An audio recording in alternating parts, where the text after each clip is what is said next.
नमस्कार दोस्तों, मैं दीपक कौशिक मेरे YouTube channel RPSC online classes में आप लोगों का स्वागत करता हूं। आज मैं आप लोगों के सामने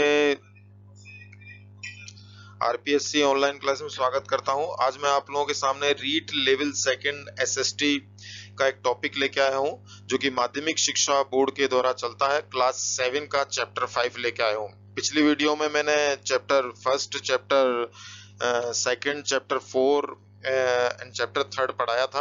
इस वीडियो के अंदर मैं चैप्टर 5 लेके आया हूं, जो कि माध्यमिक शिक्षा बोर्ड की जो पुस्तकें हैं कक्षा 7 में जो चलती है उसका एक टॉपिक है।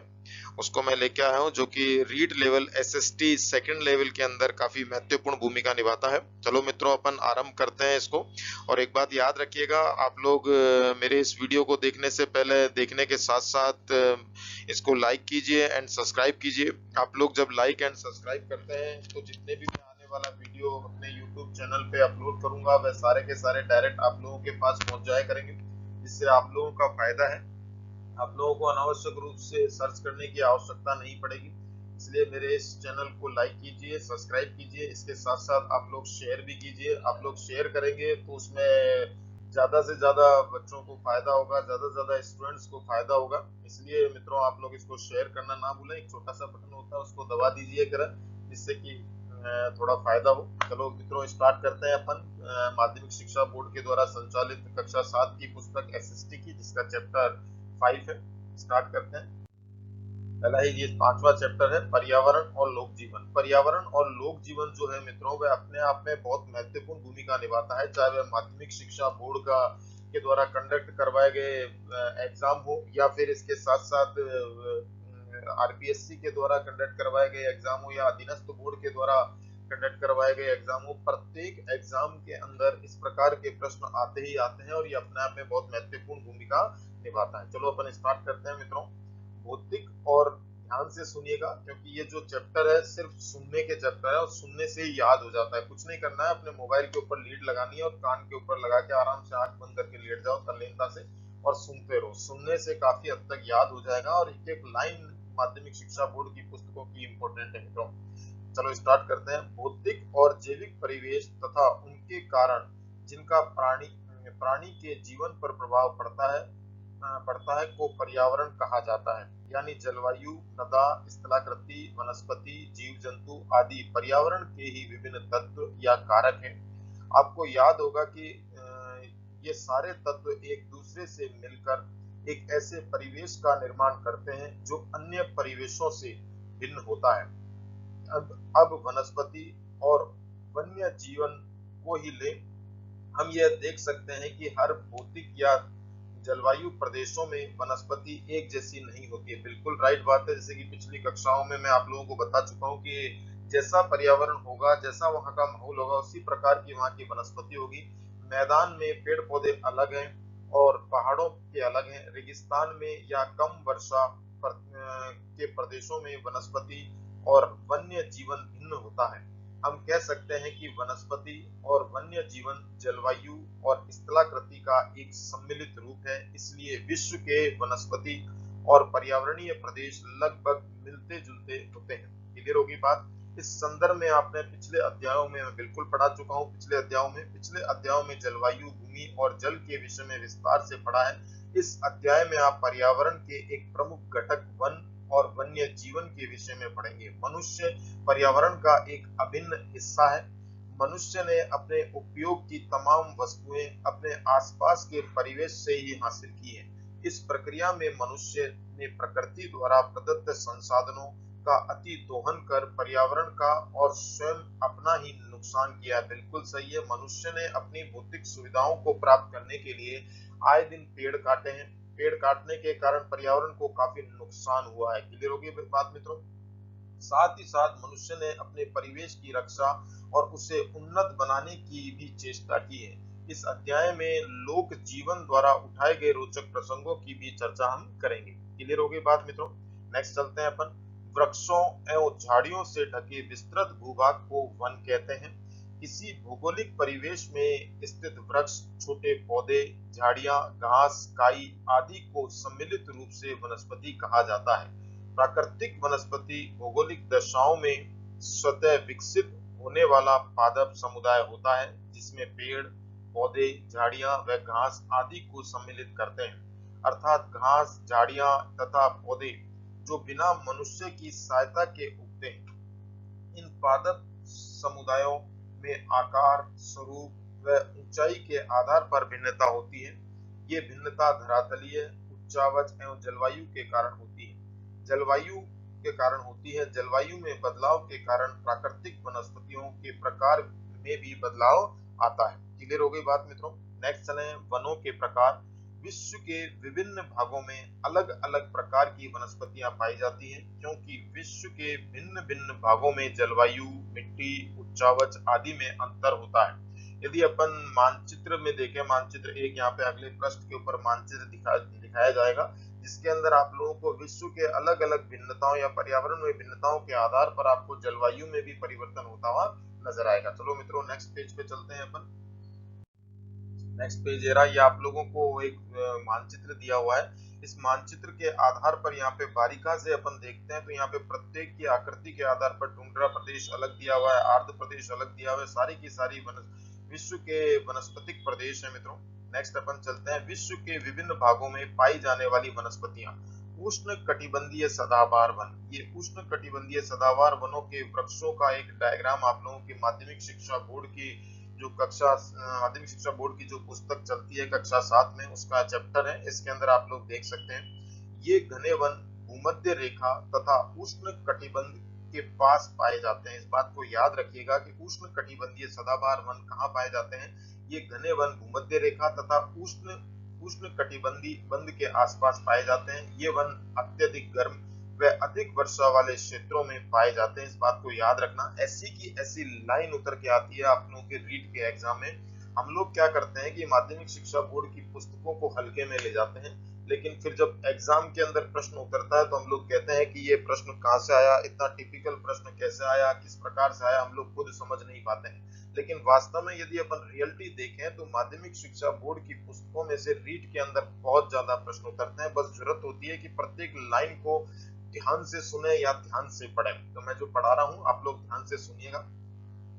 ये वन विषुवत रेखा के दोनों ओर 10 डिग्री अक्षांशों तक पाए जाते हैं। अर्थात उष्ण कटिबंधीय जो सदाबहार वन होते हैं मित्रों, वह विषुवत रेखा के दोनों ओर 10 डिग्री अक्षांशों पर पाए जाते हैं। ये वन वर्षा के अलग अलग समय में अपनी पत्तियां गिराते हैं। अतः यह वन क्षेत्र वर्ष भर हरा भरा दिखाई देता है। अर्थात इसका मतलब यह है कि ये सदाबहार है, और सदाबहार इसलिए है कि अलग अलग टाइम पे अपनी पत्तियां गिराते हैं, जिससे कि पत्तियां गिरती रहती हैं, उगती रहती है, गिरती रहती है, उगती रहती है। तो हमें ऐसा लगता है कि ये सदाबहार वन है और ये 10 डिग्री अक्षांशों के मध्य में पाए जाते हैं। क्लियर होगी बात। ये वन अत्यधिक घने होते हैं। विश्व की 90% लताएं इन्हीं वनों में पाई जाती है। इस बात को याद रखिएगा, जो धरातल के सारे ऊपर चढ़ के पेड़ों से लिपट जाती हैं। दिन के समय सूर्य का प्रकाश नीचे तक नहीं पहुंच पाता है। विश्व में सर्वाधिक जैव विविधता इन्हीं वनों में पाई जाती है। एक बात याद रखना, विश्व में जो सर्वाधिक जैव विविधता है वह उष्ण कटिबंधीय सदाबहार वनों में पाई जाती है। यदि आप लोगों के एग्जाम में आता है कि विश्व में सबसे अधिक जैव विविधता कहाँ पाई जाती है, तो उष्ण कटिबंधीय सदाबहार वनों में पाई जाती है, या फिर 10 डिग्री दोनों अक्षांशों के मध्य पाई जाती है। क्लियर होगी बात। इनमें अनेक प्रकार के वृक्षों की प्रजातियां एक ही स्थान पर पाई जाती हैं। इन वनों में कठोर लकड़ी के वृक्ष जैसे आबनूस, महोगनी तथा रोजवुड आदि पाए जाते हैं। इस बात को याद रखिएगा। इन जो पौधों के नाम आपको, वृक्षों के नाम को बताए हैं, इनको भी याद रखिएगा। सीधा प्रश्न आता है कि आबनूस, महोगनी तथा रोजवुड जो वृक्ष है वह कौन से अक्षांश से पाए जाते हैं, तो 10 डिग्री उत्तर दक्षिण ऊपर नीचे के अक्षांशों में पाए जाते हैं, या उष्ण कटिबंधीय सदाबहार वन की श्रेणी में ये आते हैं। क्लियर हो गई मित्रों बात। नेक्स्ट प्रश्न पर अपन चलते हैं।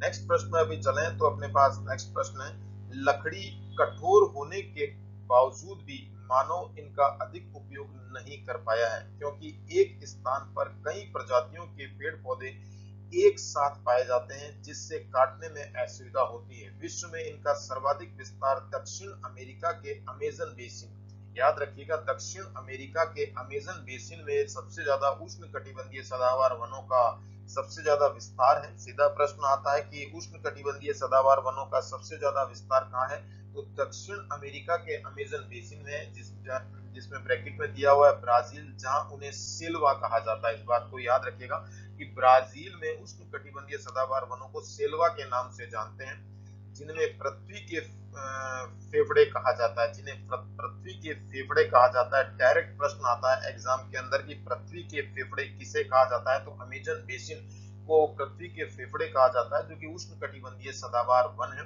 या ब्राजील में इनको सेल्वा कहा जाता है। इसके अतिरिक्त ये वन अफ्रीका के कांगो बेसिन व दक्षिण पूर्वी एशिया में भी पाए जाते हैं। क्लियर हो गई मित्रों बात। वर्षा वन में अनेक प्रकार के जीव पाए जाते हैं, जो दिन व रात दोनों समय क्रियाशील रहते हैं। अतः वर्षा वन दिन रात चहल पहल से भरा रहता है। बंदर, गोरिल्ला, कई प्रकार के पक्षी, कीड़े मकोड़े, सांप, चमगादड़, छिपकली, गिलहरी आदि पेड़ों पर पाए जाने वाले जीवों की संख्या अधिक होती है। यहाँ बड़े जीवों में चीता, भैंसा, हाथी, सुअर आदि पाए जाते हैं, लेकिन इनकी संख्या कम होती है।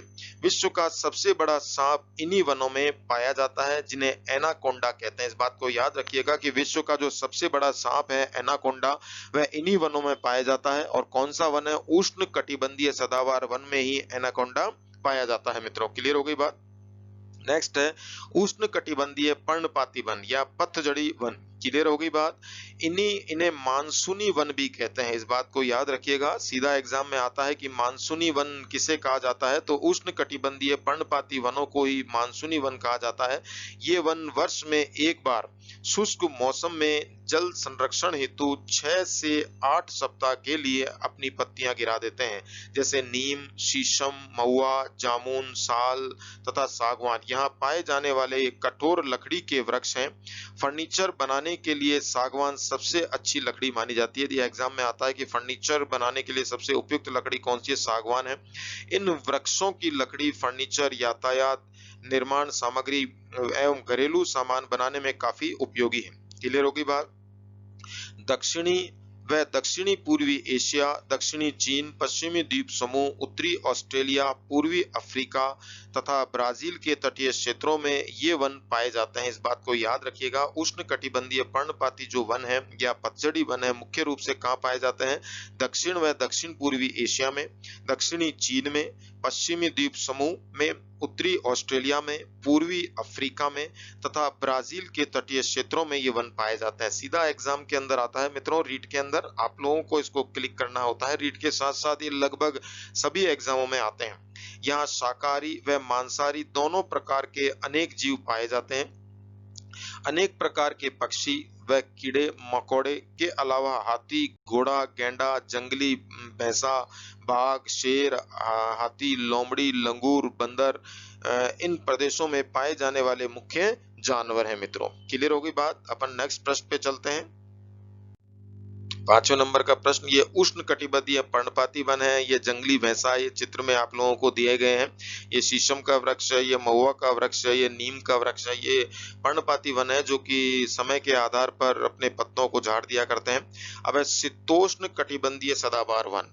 शीतोष्ण कटिबंधीय सदाबहार वन कहाँ पाए जाते हैं मित्रों, ये वन मध्य अक्षांश के तटीय क्षेत्रों में पाए जाते हैं। इस बात को याद रखिएगा कि शीतोष्ण कटिबंधीय सदाबहार वन कहाँ पाए जाते हैं, मध्य अक्षांश के तटीय क्षेत्रों में पाए जाने वाले वृक्षों को ही हम शीतोष्ण कटिबंधीय सदाबहार वन कहते हैं। मुख्यतः ये वन महाद्वीपों के पूर्वी किनारों में होते हैं। मुख्यतः ये वन महाद्वीपों के पूर्वी किनारों पर होते हैं, जैसे दक्षिणी पूर्वी अमेरिका, दक्षिणी पूर्वी ब्राजील तथा दक्षिणी चीन। इस जगह ये मुख्य रूप से पाए जाते हैं। यहाँ बांस, यूकेलिप्टस तथा चीड़ जैसे कठोर तथा मुलायम दोनों तरह के वृक्ष मिलते हैं। इस बात को आप लोग याद रखिएगा मित्रों कि इसी जगह इस प्रकार के वृक्ष पाए जाते हैं। इनको कंटेस्ट आप लोग याद रख लीजिएगा, क्योंकि रीट के एग्जाम में 101% माध्यमिक शिक्षा बोर्ड की पुस्तकों में से प्रश्न उतरते हैं चैलेंज के साथ। और विद्यार्थी क्या करते हैं कि इन पुस्तकों के ऊपर ध्यान नहीं देते और अनावश्यक रूप से गाइडों को पढ़ते रहते हैं, लेकिन जो ऑथेंटिक किताबें हैं उनको पढ़ना भूल जाते हैं और इस कारण से परीक्षा के अंदर डिफेक्ट खाते हैं। लेकिन जो समझदार बच्चे होते हैं, समझदार स्टूडेंट होते हैं, सबसे पहले माध्यमिक शिक्षा बोर्ड की पुस्तकों का अध्ययन करते हैं। आप लोगों ने देखा होगा जितने भी आईएएस की तैयारी करते हैं बच्चे, वो मोस्टली सबसे पहले एनसीईआरटी की पुस्तकों को पढ़ना पसंद करते हैं, क्योंकि एनसीईआरटी की पुस्तकों में से 101% प्रश्न उतरते हैं। तो उसी प्रकार से माध्यमिक शिक्षा बोर्ड के द्वारा जो संचालित ये पुस्तकें हैं, इन पुस्तकों में से 100% प्रश्न आते हैं। चलो नेक्स्ट प्रश्न पे अपन चलते हैं मित्रों। नेक्स्ट प्रश्न है शीतोष्ण कटिबंधीय पर्णपाती वन या पतझड़ी वन। तो शीतोष्ण कटिबंधीय पर्णपाती वन कहाँ पाए जाते हैं? जैसे ये शीतोष्ण कटिबंधीय पर्णपाती वन है चीड़ का वृक्ष या तारा का वृक्ष। देखें, उच्च अक्षांश में शीतोष्ण पर्णपाती वन पाए जाते हैं, इस बात को याद रखिएगा। उच्च अक्षांश में शीतोष्ण कटिबंधीय पर्णपाती वन पाए जाते हैं। ये न्यूजीलैंड, चिली, उत्तरी पूर्वी अमेरिका तथा पश्चिमी यूरोप के तटीय भागों में पाए जाते हैं। इस बात को आप लोग याद रखिएगा कि शीतोष्ण कटिबंधीय पर्णपाती वन कहाँ मुख्य रूप से पाए जाते हैं। ये न्यूजीलैंड में पाए जाते हैं, चिली में पाए जाते हैं, उत्तरी पूर्वी अमेरिका में पाए जाते हैं तथा पश्चिमी यूरोप के तटीय भागों में भी ये पाए जाते हैं। क्लियर होगी बात? नेक्स्ट है, यहाँ भेड़िए, हिरण, लोमड़ी यहाँ पाए जाने वाले प्रमुख जानवर है। क्लियर है बात मित्रों? अब नेक्स्ट है अपने पास भूमध्य सागरीय वन। जो मैं आप लोगों को बता रहा हूँ इनको ध्यान से सुनिएगा, क्योंकि इनमें से प्रश्न आता ही आता है, चाहे कुछ भी हो जाए। माध्यमिक शिक्षा बोर्ड की जो पुस्तकें हैं उनमें से 100% प्रश्न उतरते हैं आप लोगों के रीट के एग्जाम के अंदर। इसके साथ साथ अन्य कॉम्पिटिशन एग्जाम में भी ये प्रश्न उतरते हैं। नेक्स्ट देखें, महाद्वीपों के पश्चिम तथा दक्षिण पश्चिम किनारों पर दोनों गोलार्धों में 30 से 40 डिग्री अक्षांशों के मध्य पाए जाने वाले वनों को भूमध्य सागरीय वन कहते हैं। इस बात को याद रखिएगा।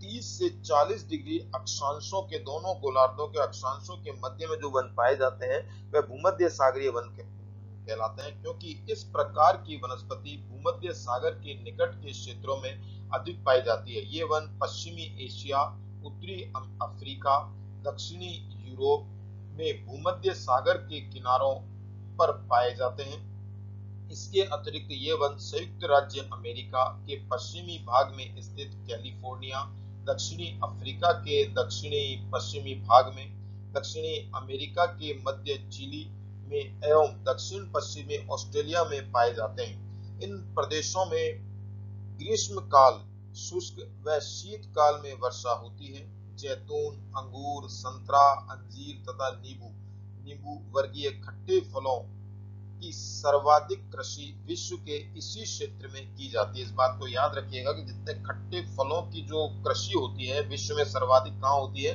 30 से 40 डिग्री दोनों अक्षांशों के मध्य में खट्टे फलों की सबसे ज्यादा कृषि होती है। ये बाकायदा इंपॉर्टेंट लाइन है।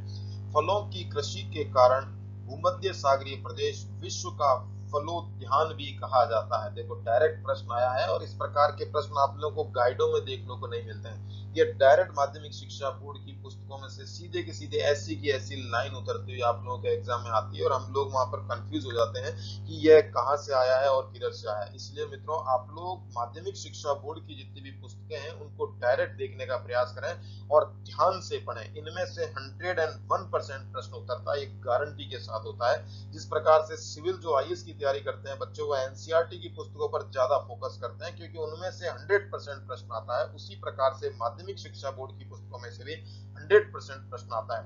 तो फलों की कृषि के कारण भूमध्य सागरीय प्रदेशों को विश्व का फलोद्यान कहा जाता है। इस बात को अंडरलाइन कर लीजिएगा या फिर याद कर लीजिएगा। नेक्स्ट प्रश्न पर अपन चलते हैं मित्रों।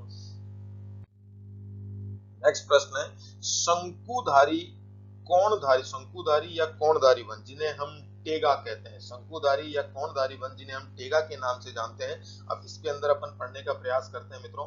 उत्तरी गोलार्ध के उच्च अक्षांशों लगभग 50 डिग्री से 70 डिग्री में उत्तरी अमेरिका तथा यूरेशिया के विस्तृत भाग पर भव्य शंकुधारी वन मिलते हैं। इस बात को याद रखिएगा। उत्तरी अमेरिका तथा यूरेशिया के विस्तृत भाग पर ये शंकुधारी वन पाए जाते हैं। इनका सर्वाधिक विस्तार रूस में है। इस बात को आप लोग कंटेस्ट कर लीजिएगा। यदि एग्जाम में आता है कि शंकुधारी या कोणधारी या टेंगा वन सबसे ज्यादा कहाँ पाए जाते हैं? रूस में पाए जाते हैं। क्लियर है?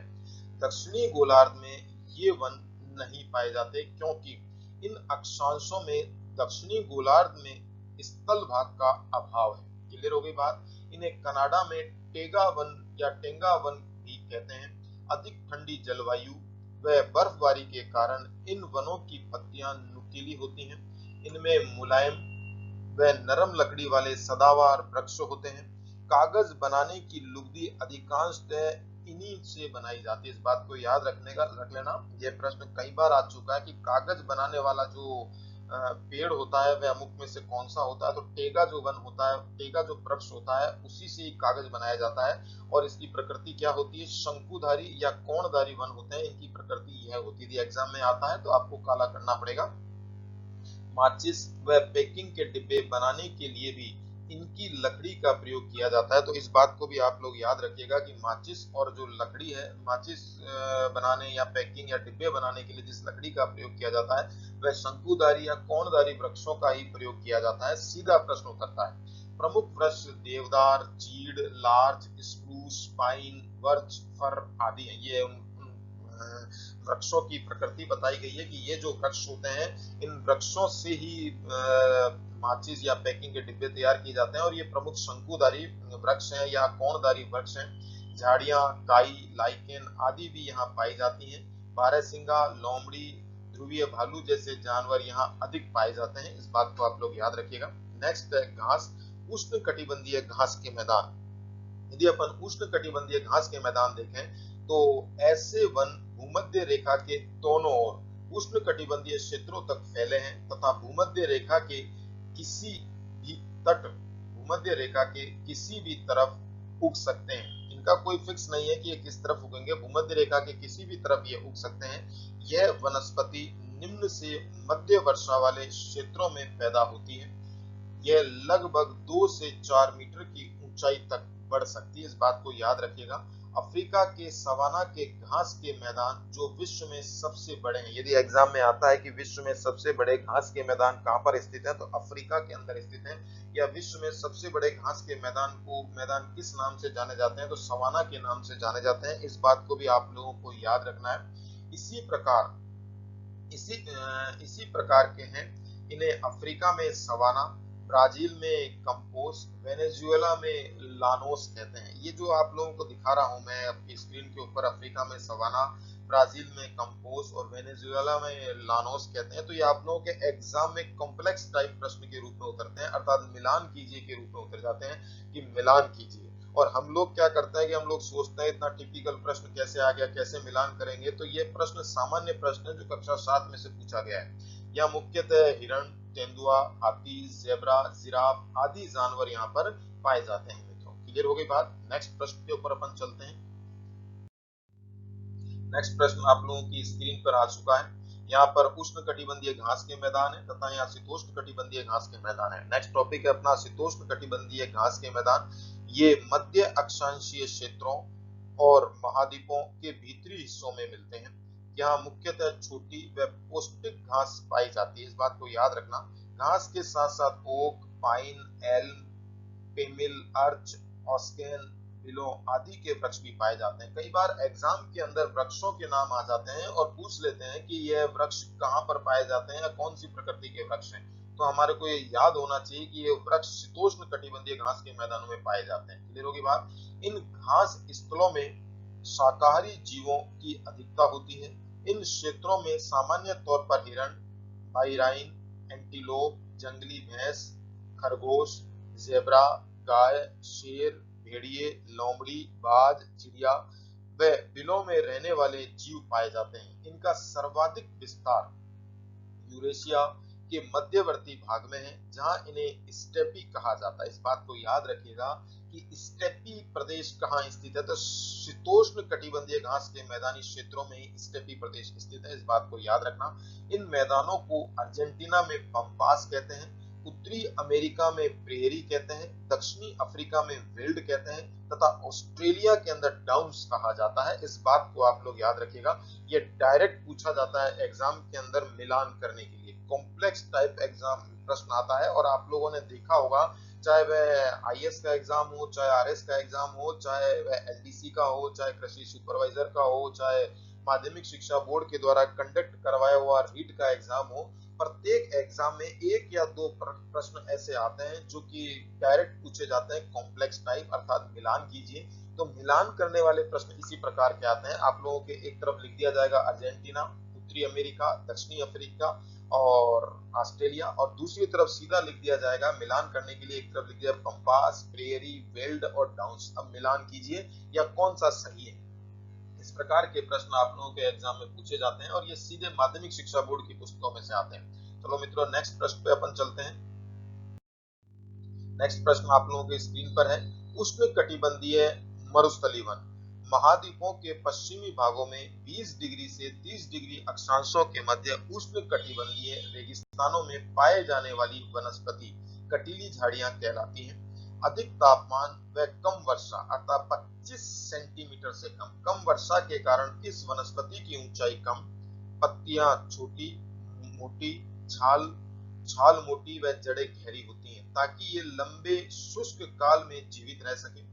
उत्तरी अफ्रीका में सहारा, दक्षिणी अफ्रीका में कालाहारी, उत्तरी अमेरिका में कैलिफोर्निया, एरिजोन व मैक्सिको, दक्षिणी अमेरिका में अटाकामा, दक्षिण पश्चिमी एशिया में अरब, भारत व पाकिस्तान में थार, पश्चिमी ऑस्ट्रेलिया में विश्व के प्रमुख मरुस्थल स्थित है। ये जो मैं आप लोगों को नाम बताए हैं मित्रों, ये डायरेक्ट कॉम्प्लेक्स टाइप या मिलान करने के लिए आते हैं, तो आप लोगों को इसको अंडरलाइन करके याद कर लेना है। क्लियर होगी बात। नागफनी, कैक्टस, खेर, बबूल, कीकर, खेजड़ी आदि यहाँ पर मुख्य वृक्ष हैं। कई प्रकार की छोटी घास भी यहाँ पर पाई जाती है। तो ये आप लोगों के माध्यमिक शिक्षा बोर्ड में इतनी इंपॉर्टेंट पुस्तकें हैं मित्रों कि इनसे बाहर प्रश्न जाता ही नहीं है। लगभग 90% प्रश्न रीट के एग्जाम में, खास तौर से मैं रीट का नाम ले रहा हूँ बार बार, रीट के एग्जाम में लगभग 90% प्रश्न, चाहे वह भूगोल से संबंधित हो, चाहे इतिहास से संबंधित हो, चाहे पर्यावरण से संबंधित हो, चाहे इकोनॉमिक्स से संबंधित हो, किसी भी टॉपिक का प्रश्न हो, चाहे मनोविज्ञान से संबंधित हो, वह अधिकांश प्रश्न माध्यमिक शिक्षा बोर्ड की पुस्तकों में से ही पूछे जाते हैं। और जितने बच्चे होते हैं मोस्टली क्या करते हैं कि इनको इग्नोर कर देते हैं, ध्यान नहीं देते हैं, और आगे जाके वही बच्चे डिफिट खाते हैं। घर पे आके जब चेक करते हैं तो कहते हैं कि माध्यमिक शिक्षा बोर्ड की पुस्तकों में से सीधे सीधे प्रश्न आए। चलो अपन नेक्स्ट लाइन पे चलते हैं। नेक्स्ट प्रश्न आप लोगों के ध्रुवीय क्षेत्र। अब ध्रुवीय क्षेत्र अपन देखें, यहाँ पे चित्र में खेजड़ी का वृक्ष दिया हुआ है जिसे जांटी के नाम से भी जाना जाता है लोकल भाषा में। ध्रुवीय क्षेत्र, ध्रुवीय क्षेत्रों में तापमान अत्यधिक कम होता है, इसलिए यहाँ प्राकृतिक वनस्पति का विकास बहुत कम होता है। अल्पकालिक ग्रीष्म ऋतु के दौरान यहाँ काई व कुछ छोटे फूलों की वनस्पति उगती है जो एशिया, यूरोप, उत्तरी अमेरिका के ध्रुवीय क्षेत्रों में पाई जाती है। यहाँ सील, वालसर व ध्रुवीय भालू जैसे जानवर पाए जाते हैं। क्लियर होगी बात। नेक्स्ट प्रश्न पे अपन चलते हैं। नेक्स्ट प्रश्न है आप लोगों के सामने, वन, वनस्पति और जीव जंतुओं के संरक्षण में लोक समाज चिपको आंदोलन बहुत महत्वपूर्ण है और लगभग हर एग्जाम के अंदर चिपको आंदोलन से संबंधित प्रश्न पूछा जाता है। और हम लोग क्या करते हैं कि इसको इग्नोर कर देते हैं मित्रों, इसलिए आप लोग इसको ध्यान से सुनिएगा। चिपको आंदोलन सन 1972 में उत्तराखंड के टिहरी गढ़वाल, याद रखना, उत्तराखंड के टिहरी गढ़वाल व हिमाचल प्रदेश के कुछ उत्तरी भागों में प्रारंभ हुआ। मतलब उत्तराखंड के टिहरी गढ़वाल तथा हिमाचल प्रदेश के कुछ उत्तरी भागों में प्रारंभ हुआ सन 1972 में। इन पहाड़ी गांवों में स्थानीय लोगों ने देखा कि खतरनाक बाढ़ों का आना और भूमि का गिरना या धंसना साधारण सी बात हो गई है और इसके पीछे कारण है मनुष्य के उपयोग के लिए ठेकेदारों द्वारा जंगली वृक्षों को काटा जाना। क्लियर होगी बात। गांव की स्त्रियों ने मोर्चा संभाला और अपने घरों से बाहर आई और इन वृक्षों से चिपक गई जिनको ठेकेदार के आदमी काटने के लिए आए थे। रानी गांव की गोरा देवी, याद रखना गांव का नाम भी दिया हुआ है माध्यमिक शिक्षा बोर्ड की पुस्तक के अंदर, रानी गांव। अन्य किताबों के अंदर आपको गांव नहीं दिया होगा, सीधा गोरा देवी लिखा हुआ होगा चिपको आंदोलन से संबंधित, लेकिन इसमें रानी गांव तक दिया हुआ है और इस प्रकार की प्रश्न आते हैं। रानी गांव की गोरा देवी इन सभी महिलाओं की मुखिया बनी। उस समय सुंदरलाल बहुगुणा जो कि एक पर्यावरणीय संवाददाता थे इस आंदोलन से जुड़े। यहाँ सुंदरलाल बहुगुणा का चित्र बना हुआ है, या रानी देवी का चित्र बना हुआ है तथा पेड़ों पर चिपकी महिलाओं को यहाँ पर दिखाया गया है। चिपको आंदोलन ने वृक्षों की कटाई, 10 से 25 वर्ष तक बंद करने की मांग की, ताकि हिमालय का 60% क्षेत्र वनों से भरपूर हो जाए और ढालदार भूमि पर खाद, चारा, ईंधन, उर्वरक और रेशा देने वाले वृक्षों का रोपण किया जाए। चिपको आंदोलन हिमालय के लोगों की समस्या का ही नहीं, सारी मानव जाति की समस्या के प्रति लोक जागरण का एक अनूठा उदाहरण है मित्रों। बिल्कुल राइट बात है, इसमें कोई दो राय नहीं है। नेक्स्ट प्रश्न पे अपन चलते हैं मित्रों। नेक्स्ट प्रश्न आप लोगों की स्क्रीन पे आ चुका है। ये चिपको आंदोलन का काफी वृहद रूप है। अप्पिको, यहाँ लिखा हुआ है अप्पिको, अर्थात एक अप्पिको आंदोलन भी हुआ है मित्रों। ये कहाँ हुआ है देखते हैं। कर्नाटक में एक ऐसे ही आंदोलन ने एक दूसरा नाम लिया, अप्पिको। याद रखिएगा, चिपको तो आप लोगों ने काफी सुना होगा, अप्पिको आप लोगों ने बहुत कम सुना होगा और आप लोगों की गाइडों में अप्पिको देखने को नहीं मिलेगा। और इत्तेफाक से यदि अप्पिको ही आपके एग्जाम में आ जाता है तो फिर क्या करोगे दोस्तों। इसलिए इसको याद रखना। अप्पिको जो आंदोलन है वह संबंध कहां से है, कर्नाटक से है, और यह भी किसी संबंधी भी वृक्ष से ही संबंधित है। क्लियर होगी बात, जिसका अर्थ है बाहों में भरना। अप्पिको कर्नाटक भाषा का शब्द है जिसका शाब्दिक अर्थ होता है बाहों में भरना। 8 सितंबर सन 1983 को सिरसी जिले के सलकानी वनों में वृक्ष काटे जा रहे थे। तब 160 स्त्री, पुरुष और बच्चों ने पेड़ों को बाहों में भर लिया और लकड़ी काटने वालों को भागने के लिए मजबूर होना पड़ा। वे अगले 6 सप्ताह तक वन की पहरेदारी करते रहे। लोगों द्वारा 12,000 वृक्षों को बचाया गया। इस बात को याद रखिएगा। 8 सितंबर सन 1983 को अप्पिको आंदोलन हुआ था और अप्पिको आंदोलन जो हुआ था वह कर्नाटक में हुआ था मित्रों। और अप्पिको का शाब्दिक अर्थ क्या होता है, बाहों में भरना, जो कि कर्नाटक की भाषा का शाब्दिक अर्थ है। क्लियर होगी बात। नेक्स्ट प्रश्न पे अपन चलते हैं। नेक्स्ट प्रश्न आ गया विश्नोई संप्रदाय। अब विश्नोई संप्रदाय के रूप में देखें तो अरावली पर्यावरण के पश्चिमी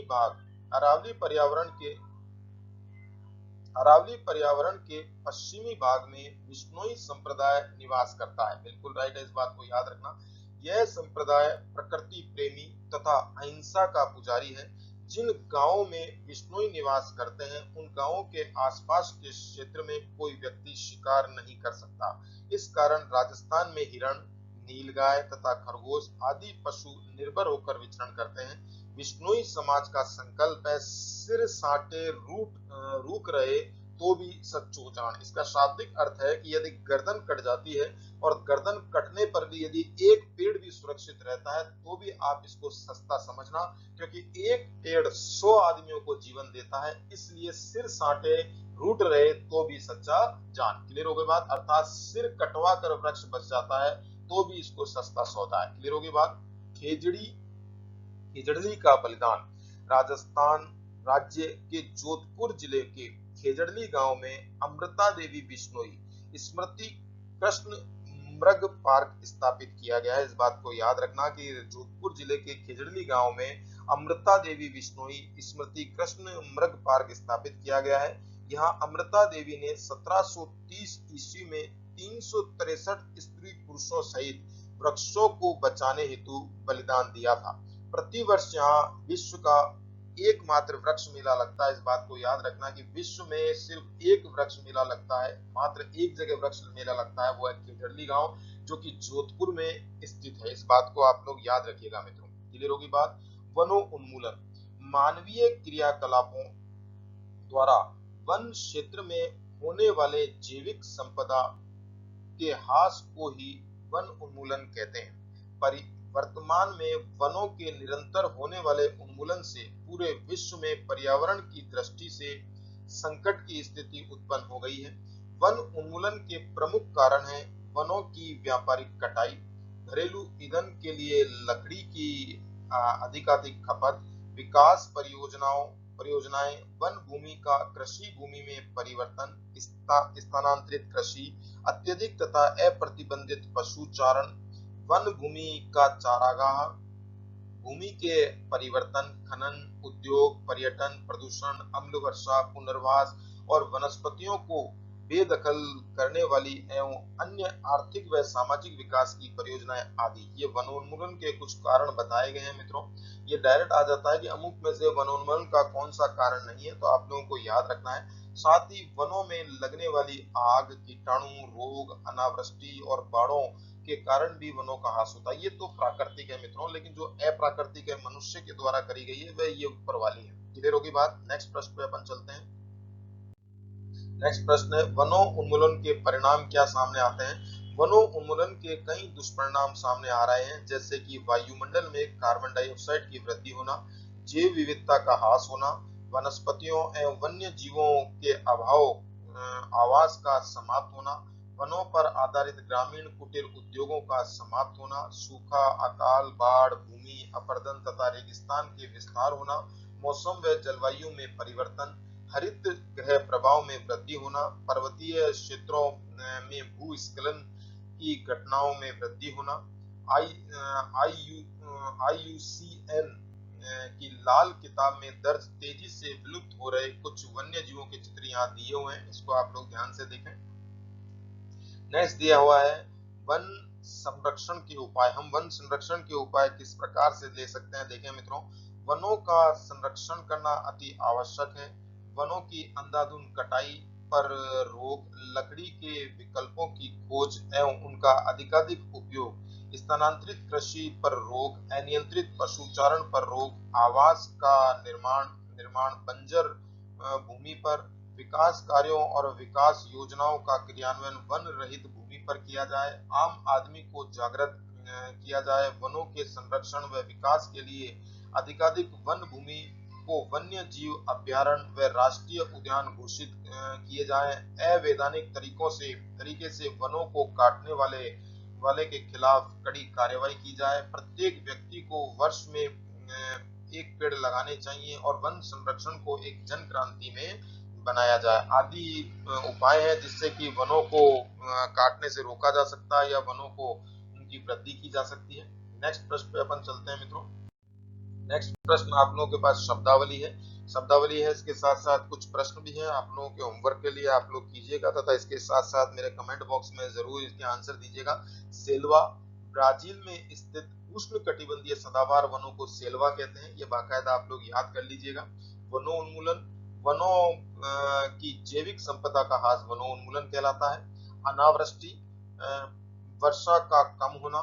भूस्खलन, पर्वतीय क्षेत्रों में मिट्टी का ऊपर से खिसकना भूस्खलन कहलाता है।